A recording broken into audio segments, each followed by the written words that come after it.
For more than 80 years, the story has been told the same way. The 12th of July, 1943, a wide field of black earth outside a town that almost no one in the West can name, Prokhorovka. Here, the legend says, the finest armored divisions Germany ever built drove headlong into the massed guns of the Red Army and were annihilated. Hundreds of tanks burning at once in the summer haze, the death ride of the panzers. The single afternoon, we have been told for generations, that broke Hitler's war in the East and turned the tide of the Second World War. It is one of the most famous battles in the entire history of armored warfare, and almost everything you have ever been told about it is wrong. Because there is a photograph. It was taken just days after the battle from a German reconnaissance aircraft, high above that same field. And when historians finally studied it closely, more than half a century later, they found something that should have been impossible. The wrecked tanks scattered across the ground below, the burned-out hulls, the shattered steel, were almost all Soviet. The German armor had not been destroyed at Prokhorovka, not even close to it. So if the most celebrated victory of this whole battle never happened the way we think it did, then what actually doomed Germany here? How does an army win the field and lose the war on the very same ground, in the very same week? That is the real story of Kursk, and it is quieter and stranger and far sadder than the legend that was built to bury it. To understand Kursk, you have to begin a few months earlier with a grave. In February 1943, an entire German army, the 6th, froze and starved and at last surrendered in the frozen ruins of Stalingrad. More than 90,000 men were marched away into Soviet captivity, and most of them would never see their homes again. It was the worst catastrophe German arms had suffered in the whole of the war, and it shattered something that had held unbroken since 1939. The simple, terrible belief that the German army could not be beaten. But a broken belief is not the same as a broken army, and in the spring of 1943, Germany did something that is easy now to forget. It recovered. Its factories poured out tanks faster than they ever had, and strange new machines with them. The sleek Panther, the vast and heavy Ferdinand. Divisions were filled again with fresh young men. By that summer, measured in cold numbers alone, the German army in the East was in some ways stronger than it had been a year before. It had lost its aura of invincibility. It had not yet lost the war, and Hitler was determined to prove it. Everything now rested on those new machines, and on the faith that German engineering could still do what German numbers no longer could. It was a faith that would betray them. The Panther, rushed into service in time for this battle, was a superb tank on paper, but many of them broke down on the very roads leading up to the front, their engines catching fire before they had fired a single shot in anger. The Ferdinand was a monster, a 70-ton hunter with a gun that could kill a Soviet tank at a mile, and its designers had forgotten to give it a machine gun. Once Soviet infantry got in close, in among the German giants, the crews had nothing to fight them off with, and the monsters were blinded and killed by men on foot. It was a small thing, a missing machine gun, but it whispered the lesson of the whole campaign to come. That no single wonder weapon, however powerful, could answer the one question Germany could not solve. There were not enough of them, and there would never be enough of them again. Still on the map, the opportunity looked almost too good to refuse. West of the city of Kursk, the front line bulged far out to the east, into ground the Germans held on three sides. A great salient, roughly the size of a small country, and packed inside it were entire Soviet armies. The idea was simple, and on paper it was beautiful. Two German pincers, one striking down from the north, one driving up from the south, would cut through the base of the bulge, meet behind it, and seal hundreds of thousands of Soviet soldiers inside. A second Stalingrad. Only this time, the Germans would be the ones holding the ring, and the enemy would be the ones dying inside it. The plan was given a name that suited the hopes Hitler had piled onto it: Operation Citadel. There was only one real problem with it. On the other side of the line, Almost everyone could see it coming. The Kursk salient was so obvious a target that one of Germany's most gifted commanders, Erich von Manstein, urged Hitler to strike at once in the early spring while the Soviets were still off balance and the ground was hard. But Hitler hesitated. He wanted to wait for the new tanks, for more Panthers and more Ferdinands, for the machines he was certain would decide the day. And so the attack was postponed, once, and then again, from May into June and into July. Every single week of that delay was a gift, handed quietly to the enemy. Because the Soviets knew, through their intelligence networks and through plain hard common sense, Marshal Zhukov and the Soviet High Command had read the German plan almost perfectly, and they made a choice that took an extraordinary kind of nerve. They would not attack first. They would wait and let the Germans come to them, walking straight into the deepest defensive position ever built by human hands. For 3 months, the quiet farmland around Kursk was turned into a machine for killing tanks, soldiers, and hundreds of thousands of ordinary civilians, women and old men among them, dug until the earth itself seemed remade. Belt after belt of trenches, gun pits sited along every path a tank might choose to take, thousands of miles of wire, and beneath it all, buried in the black soil, hundreds of thousands of mines, waiting in the dark. It was the kind of labor that leaves behind no monuments and no medals, just the slow, patient shaping of the ground on which tens of thousands of young men, on both sides, were now about to die. By July, the salient was no longer a bulge on a map. It was a trap 8 defensive belts deep, and the men who had prepared it knew, almost to the hour, where their enemy meant to walk into it. On the 5th of July, 1943, the Germans came. The greatest concentration of armor the world had ever seen rolled forward into ground that had been waiting patiently for it for 90 days. From the very first hours in the north, the great plan began to come apart. There, General Walter Model's 9th Army drove down into the salient and straight into the Soviet defensive belts. This was not the open steppe where German tanks had once raced across whole countries in a single summer. This was ground chosen by the defender and paid for in advance. Minefields funneled the panzers into narrow lanes where anti-tank guns were already laid and waiting. Soviet infantry let the tanks grind past them, then rose up out of the earth to cut down the men coming along behind. Model's soldiers fought for each low ridge and each shattered village, and they bought every one of them with burning steel and the lives of their crews. In more than a week of that grinding, the northern pincer pushed perhaps 8 or 10 or 12 kilometers into a salient far deeper than that. And then, by the 10th of July, it simply stopped. The northern jaw of the great trap had barely moved, and now it would move no further. Everything, all of it, now depended on the south. In the south, for a few days, the picture looked different. There, it looked to the Germans like hope. General Hermann Hoth's 4th Panzer Army, its spearhead formed by 3 elite SS Panzer divisions, pushed deeper than anyone in the north had managed to go. Slowly, and at bitter cost, they tore their way through the Soviet lines, through one belt of defenses and then the next.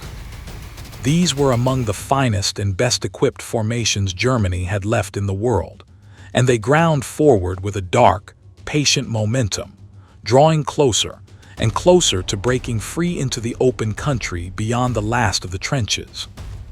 And as they advanced, they drove toward a stretch of gently rolling farmland near a small railway station, a place the Soviet command had already marked in its own mind as the line that had to hold, whatever the cost of holding it.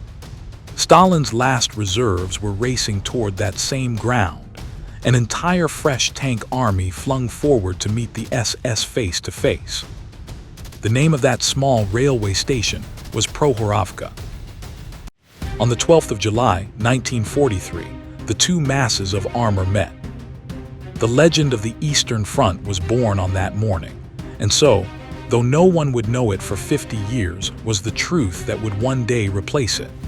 On the Soviet side, the 5th Guards Tank Army, under General Pavel Rotmistrov, had been ordered to halt the SS at absolutely any price. And so hundreds of Soviet tanks, the sturdy and reliable T-34 chief among them, came surging forward across the open fields toward Prokhorovka in one enormous headlong charge, straight into the waiting German armor. For decades afterward, the story ended in a single triumphant sentence. The SS panzers were smashed, 300 or 400 German tanks destroyed in that one day of fire. The cream of Hitler's armor burned away in a few hours on the steppe. That number came from a Soviet report, written down in the days just after the battle, and it was very nearly pure fiction. Because as that great mass of Soviet tanks charged forward, many of them ran headlong into an obstacle their own side had dug, a deep anti-tank ditch meant to stop the Germans.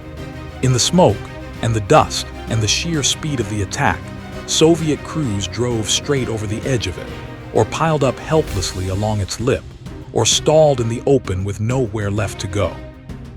And the German tanks, many of them halted and firing coolly from good ground, did to those attackers exactly what a prepared defender does to men caught in the open with no cover. They burned them where they stood.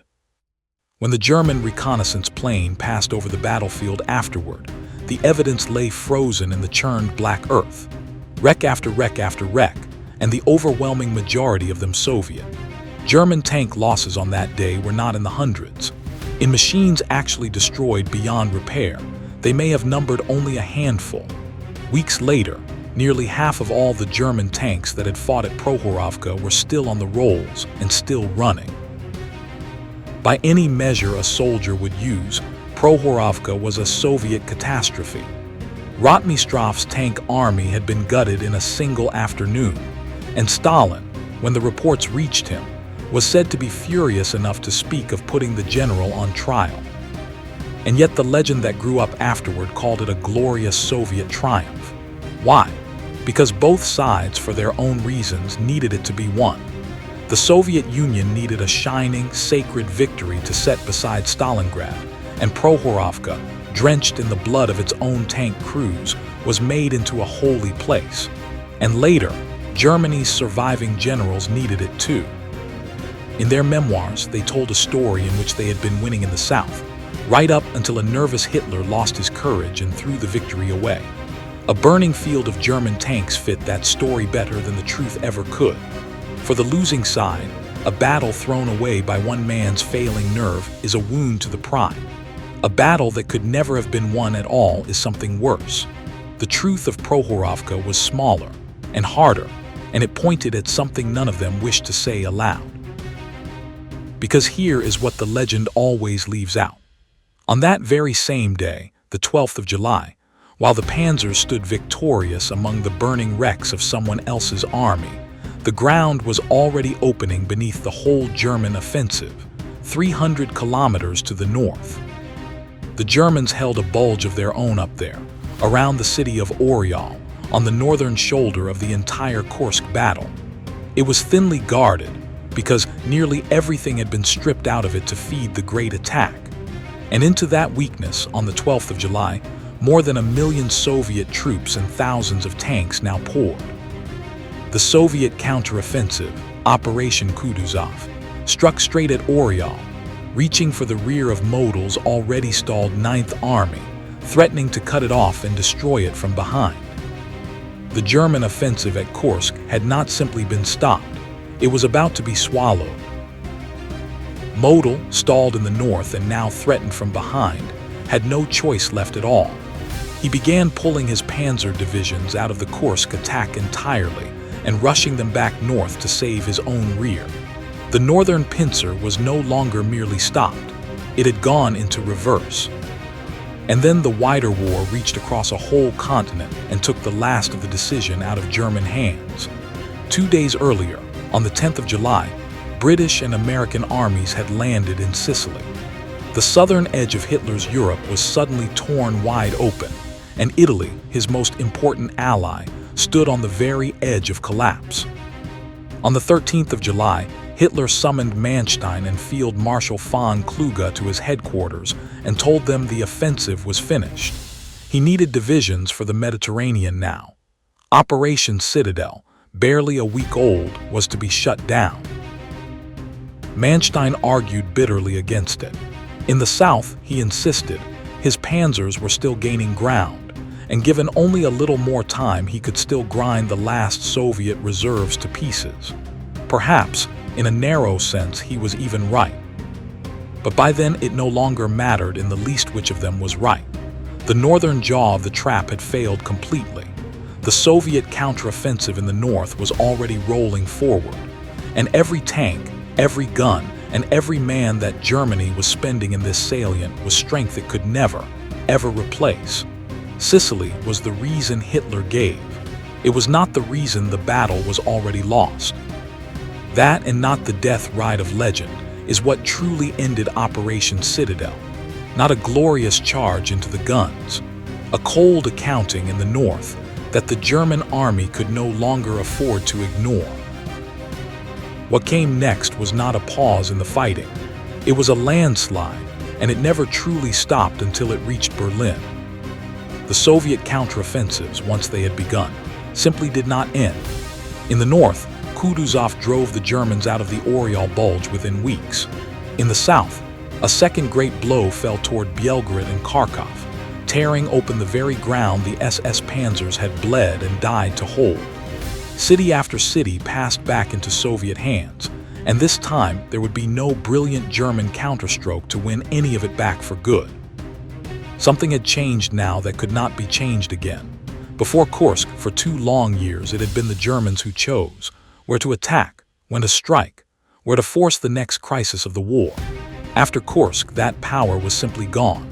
For all the days of war that remained in the east, Germany would only ever react, retreating and patching and answering blows chosen by someone else. The initiative had passed to the Red Army, and it would never once pass back. From here, the front had only a single direction left to move: west, toward Germany, toward the end. So we come back to the question we began with, and to a harder one waiting quietly behind it. For generations, the title of the turning point on the Eastern Front has belonged not to Kursk, but to Stalingrad. And there is a serious case made by serious historians that Kursk deserves no such honor at all. It runs like this. By the summer of 1943, the war in the East was already lost, and had been lost for months. The numbers say it plainly enough. The Soviet Union outbuilt Germany in tanks, in guns, and in aircraft, and could replace even its most terrible losses in a way that Germany could never hope to match. American supplies arrived by the trainload. 2 years of grinding attrition had already worn the German army down against an enemy it had no possible way to exhaust. In this view, Germany's defeat was sealed long before a single tank moved at Kursk. The battle decided nothing. It only confirmed a verdict written months before, at Stalingrad, or even earlier still, in the snow before Moscow in 1941. To call Kursk the turning point, they argue, is to mistake the symptom for the disease. It is a strong argument, and it is not quite right. Because a turning point is not the moment that defeat becomes certain. It is the moment defeat becomes irreversible on the ground, the moment when one side loses, for good, the power to choose. And by that measure, both battles matter, and they matter in different ways. Stalingrad was the turning point of belief. It destroyed an army, and it broke the spell of German invincibility forever. But it did not end Germany's ability to attack. After Stalingrad, Germany rebuilt, and in July of 1943 it still held the initiative in its hands. It still chose where the next great blow would fall. It chose Kursk, and at Kursk that choice died. Never again in all the war that followed would Germany launch a single major offensive in the east. And beneath the strategy lies the colder, quieter truth that the legend of Prokhorovka always hid from us. What doomed Germany here was never the dramatic destruction of its tanks. Its tanks, in the end, were mostly not destroyed at all. What doomed Germany was arithmetic. The Red Army could send hundreds of its own tanks to their ruin in a single summer afternoon, could lose 5 of them for every 1 German tank in return, and still come on and still win. An army that cannot afford its victories has already lost the war. That is why the burning tanks of Prokhorovka were, in the end, the wrong picture all along. The battle that doomed the Nazis was not won in fire or courage or glory. It was won in a ledger, in the plain and merciless fact that one side could replace what it lost and the other side never could. Stalingrad sowed the seed, Kursk brought the harvest.